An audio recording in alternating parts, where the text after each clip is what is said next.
Hello everyone, welcome back to my channel. Friends, आज 16 मई है और एमपी टेट वर्ग 2 का सेकंड शिफ्ट का एग्जामिनेशन कंप्लीट हो चुका है। तो आज सेकंड शिफ्ट में आपसे कैसे क्वेश्चन पूछे गए हैं वो हम इस वीडियो में देखने वाले हैं। तो अगर आप चैनल पर नए हैं तो चैनल को सब्सक्राइब कर लीजिएगा और वीडियो को एंड तक देखिएगा ताकि सारी चीज़ें आप अच्छी तरह से समझ सकें। तो चलिए स्टार्ट करते हैं। सबसे पहला क्वेश्चन है, देशांतर में कौन सा समास है? तो फ्रेंड्स, देशांतर में है आपका तत्पुरुष समास। ठीक है, ये इसका करेक्ट आंसर है।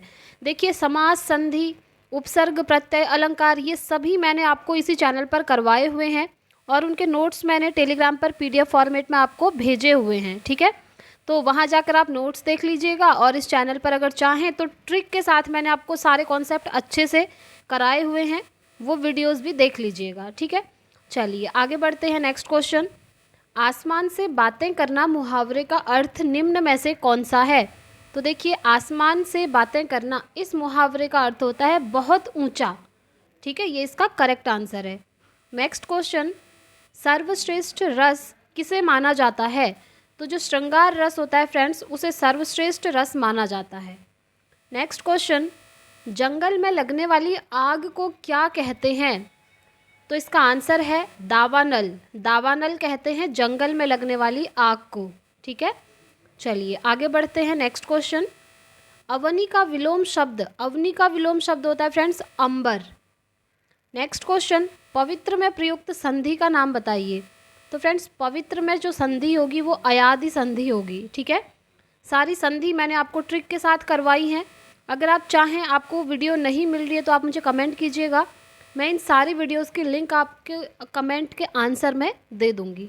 Next question, choose the one which best expresses that the meaning motive. तो इसका आंसर होगा इंटेंशन। ठीक है, क्या होगा? Intention. Next question, choose the correct word. तो जो वर्ड करेक्ट है वो ये है ओमिटेड। ठीक है, अब देखिए, जैसा कि आप जानते हैं 4 ऑप्शन आपके सामने रहते हैं, करेक्ट आंसर आपको एक चूज़ करना होता है, तो इसमें जो करेक्ट है वो ओमिटेड है। Next question, one word substitution. देखिए, सेंटेंस है free some body from blame और गिल्ट। तो इसका आंसर क्या होगा? वन वर्ड सब्सटीट्यूशन आपको चूज़ करना है, वो होगा एक्सोनरेट। ठीक है, ये इसका करेक्ट आंसर है। Next question, I saw a dash of cows in the field. तो यहाँ पर क्या आएगा? हर्ड। ठीक है, क्या आएगा? हर्ड।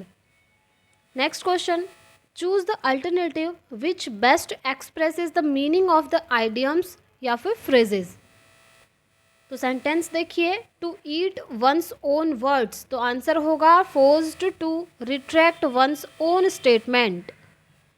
चलिए नेक्स्ट क्वेश्चन, भारत के संविधान के अंतर्गत नीति निदेशक सिद्धांतों का मुख्य उद्देश्य क्या है?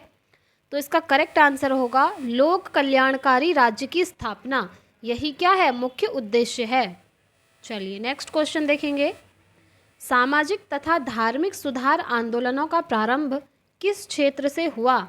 तो फ्रेंड्स, वो हुआ था बंगाल से। ठीक है, अब ये क्वेश्चन ऐसे हैं ना जिन्हें याद करने की कोई ट्रिक नहीं है, आपको एज इट इज़ ये चीज़ें समझनी होंगी और याद करनी होंगी। चलिए आगे बढ़ते हैं। अब ये जो क्वेश्चन है इससे रिलेटेड मैंने कुछ मोस्ट इम्पॉर्टेंट पॉइंट्स लिखे हैं जो आपके एग्ज़ाम के पॉइंट ऑफ व्यू से बहुत ज़्यादा इम्पॉर्टेंट हैं, तो आप इन एक्स्ट्रा में पॉइंट्स को भी याद रखिएगा। देखिए, 19वीं शताब्दी में भारतीय समाज धार्मिक अंधविश्वासों तथा सामाजिक रूढ़िवाद के दुष्चक्र में फंसा हुआ था। प्रारंभ में राजा राम मोहन राय के नेतृत्व में बंगाल से सुधारों का प्रारंभ हुआ। ठीक है, उन्होंने क्या किया? देखिए, उन्होंने 1850 में आत्मीय सभा की स्थापना की थी जो उनके ब्रह्म समाज का पुरोगामी था। ठीक है, तो ये चीज़ें आपने एक्स्ट्रा में याद रखनी है। चलिए नेक्स्ट क्वेश्चन, सारनाथ कहाँ स्थित है? तो फ्रेंड्स, जो सारनाथ है वो उत्तर प्रदेश यानी कि यूपी में स्थित है। अब सारनाथ से रिलेटेड कुछ और पॉइंट्स देख लीजिए। सारनाथ उत्तर प्रदेश में वाराणसी के समीप स्थित है। इसी स्थान पर गौतम बुद्ध ने 5 ब्राह्मण सन्यासियों को अपना प्रथम उपदेश दिया था, जिसे धर्मचक्र प्रवर्तन के नाम से जाना जाता है। याद रखिएगा, धर्मचक्र प्रवर्तन के नाम से इसको जाना जाता है। सारनाथ को ऋषिपट्टनम या मृगदेव के नाम से भी जाना जाता है। और सारनाथ में मौर्य सम्राट अशोक महान ने ईंट से 128 यानी कि 128 फीट ऊंचे धमेख बौद्ध स्तूप का निर्माण कराया था। और भारत का राष्ट्रीय चिन्ह सारनाथ स्थित अशोक के सिंह स्तंभ की शीर्ष अनुकृति है। ठीक है, और इसे भारत सरकार ने 26 जनवरी 1950 को राष्ट्र चिन्ह के रूप में अपनाया था। तो देखिए ये सारी चीज़ें मैंने थोड़ा लिखी हैं, क्यों? क्योंकि ये बहुत इंपॉर्टेंट है आपके एग्ज़ाम के पॉइंट ऑफ व्यू से, क्योंकि इससे रिलेटेड अगर ये क्वेश्चन पूछा गया है तो हो सकता है आपकी शिफ्ट में इससे रिलेटेड भी कुछ अदर क्वेश्चन बन जाएं। नेक्स्ट क्वेश्चन, भारत में रबड़ का सबसे बड़ा उत्पादक है केरला है। ठीक है, केरल राज्य है सबसे बड़ा उत्पादक रबड़ का। अब इससे रिलेटेड इंपॉर्टेंट पॉइंट्स देखिए, भारत में सर्वाधिक रबड़ कहाँ उत्पादन होता है? उसका केरल में, और द्वितीय स्थान पर है तमिलनाडु, और तृतीय स्थान पर है कर्नाटका स्टेट। ठीक है, तो ये चीज़ें आपको ध्यान रखनी है, प्रथम केरला, द्वितीय तमिलनाडु एंड तृतीय कर्नाटका। चलिए आगे बढ़ते हैं। मानव विकास सूचकांक कौन तैयार करता है? तो फ्रेंड्स मानव विकास सूचकांक को तैयार करता है संयुक्त राष्ट्र विकास कार्यक्रम। ठीक है, चलिए इससे रिलेटेड कुछ इंपॉर्टेंट पॉइंट्स हैं। मानव विकास सूचकांक संयुक्त राष्ट्र विकास कार्यक्रम द्वारा तैयार किया जाता है। वर्ष 1990 में प्रथम मानव विकास सूचकांक जारी किया गया था। मानव विकास सूचकांक 2015 यानी कि 14 दिसंबर 2015 को जारी किया गया था, और इसका शीर्षक मानव विकास हेतु कार्य था। ठीक है, शीर्षक भी याद रखना है। इसमें प्रथम स्थान नॉर्वे को प्राप्त हुआ, और भारत का इस सूचकांक में 130वां स्थान है। कौन सा स्थान है? 130वां स्थान है। ठीक है, चलिए नेक्स्ट क्वेश्चन, कौन सा राज्य टाइगर स्टेट के नाम से जाना जाता है? तो जो एमपी है हमारा, मध्य प्रदेश है, वो जो है टाइगर स्टेट के नाम से जाना जाता है। आगे बढ़ते हैं। प्राथमिक शिक्षक के लिए बाल मनोविज्ञान का ज्ञान आवश्यक है, क्यों? क्योंकि यह बच्चों के व्यवहार को समझने में शिक्षक की हेल्प करता है, यानी कि सहायता करता है। ठीक है, चलिए इससे रिलेटेड इंपॉर्टेंट चीज़ें देखिए।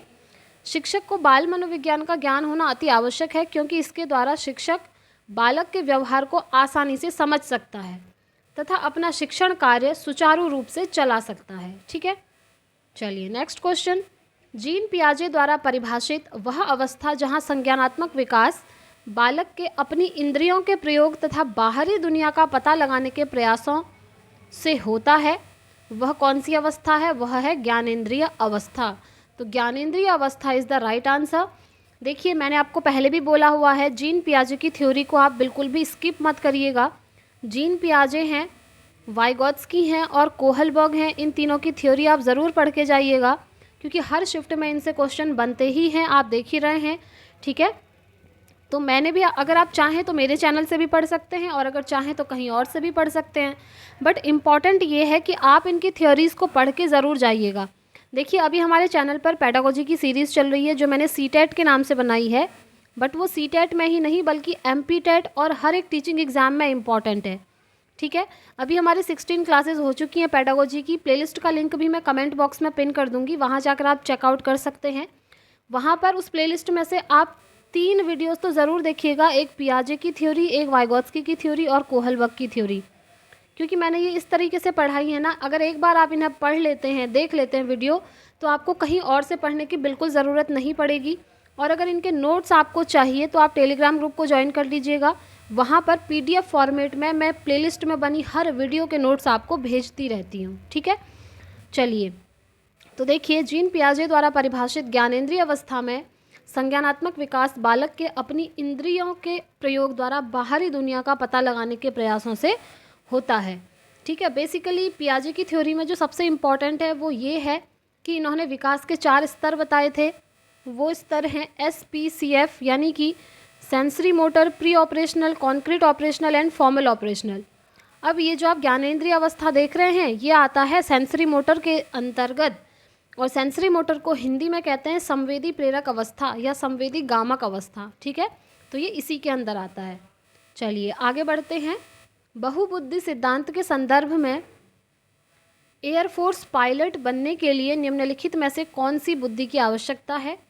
तो वो है गतिक बुद्धि, यानी कि काइनेस्थेटिक। इंग्लिश में क्या बोलेंगे? Kinesthetic intelligence. ठीक है। अब देखिए, ये जो बहुबुद्धि है ना, इसका सिद्धांत किसने दिया था? हार्वर्ड गार्डनर ने दिया था। नाम याद रखना है। इन्होंने बोला था जो बुद्धि होती है वो 8 प्रकार की होती है, और उन 8 प्रकारों में से एक प्रकार ये है जो गतिक बुद्धि है, यानी कि जो काइनेस्थेटिक इंटेलिजेंस है। ठीक है। तो हार्वर्ड गार्डनर का जो सिद्धांत है 8 प्रकार की बुद्धि, आप उन सभी को पढ़ के जाइएगा। चलिए नेक्स्ट क्वेश्चन नहीं बल्कि इसी से रिलेटेड कुछ इंपॉर्टेंट पॉइंट्स हैं, हो सकता है आपके शिफ्ट में यहाँ से भी क्वेश्चन बन जाए। तो जो एयरफोर्स पायलट बनने के लिए उसमें शरीर गति की बुद्धि का होना आवश्यक है, क्योंकि किसी भी पायलट के लिए शारीरिक गति पर नियंत्रण करने और उसमें प्रवीणता लाने की क्षमता होनी चाहिए। ठीक है। अब देखिए, एयरफोर्स का पायलट है तो पायलट में गतिक बुद्धि होनी चाहिए, यानी कि उसका जो बॉडी है, बॉडी मूवमेंट है, बॉडी से रिलेटेड सारी चीज़ें हैं, उन पर उसका खुद का कंट्रोल होना चाहिए। ठीक है, यही चीज़ है। नेक्स्ट क्वेश्चन, अधिकांश बालक अपनी मातृभाषा सीख लेते हैं किस स्टेज में? 6 वर्ष की आयु में। ठीक है, यानी कि 6 ईयर में क्या करते हैं? वो अपनी मातृभाषा सीख लेते हैं। अब मातृभाषा क्या होती है? मैंने आपको बहुत बार बताया है, मातृभाषा को इंग्लिश में बोलते हैं मदर टंग, और मातृभाषा बच्चे की फर्स्ट भाषा होती है। अगर बच्चे की फर्स्ट लैंग्वेज पूछे या फिर मदर टंग पूछे, एक ही बात है। ठीक है, दोनों एक ही चीज़ें हैं। जब बच्चा सबसे पहले जन्म लेता है अपनी फैमिली में, तो सबसे पहले जो वो लैंग्वेज सुनता है अपने आसपास के लोगों से, अपने फैमिली मेम्बर से या फिर अपने नेबरहुड से, ठीक है, तो उनसे वो लैंग्वेज सुनता है और उसी लैंग्वेज को वो बोलना स्टार्ट कर देता है। तो वो होती है बच्चे की फर्स्ट लैंग्वेज, जिसे हम मातृभाषा या मदर टंग भी कहते हैं। ठीक हो गया। चलिए देखते हैं। बालकों को 5 वर्ष की अवस्था में अक्षर ज्ञान हो जाता है, और इस ज्ञान का उपयोग कर बालक 6 वर्ष तक आते आते अपने बातों को शब्दों में कह सकने योग्य हो जाते हैं। ठीक है, और 6 वर्ष की अवस्था में मातृभाषा को बच्चे सीख लेते हैं। राइट। चलिए नेक्स्ट क्वेश्चन, कक्षा में परिचर्चा के दौरान एक शिक्षक प्रायः लड़कियों की तुलना में लड़कों पर अधिक ध्यान देता है, यह किसका उदाहरण है? तो सीधी सी बात है, ये जेंडर पक्षपात है, यानी कि ये जेंडर बायसनेस है। जेंडर बायसनेस यही होता है जब लड़के और लड़कियों में भेदभाव किया जाता है, तो उसे हम बोलते हैं जेंडर पक्षपात या जेंडर बायसनेस। ठीक है। चलिए नेक्स्ट क्वेश्चन, कुछ पॉइंट्स हैं। यदि कक्षा में परिचर्चा के दौरान एक शिक्षक प्रायः लड़कियों की तुलना में लड़कों पर अधिक ध्यान देता है, तो यह जेंडर पक्षपात का उदाहरण है।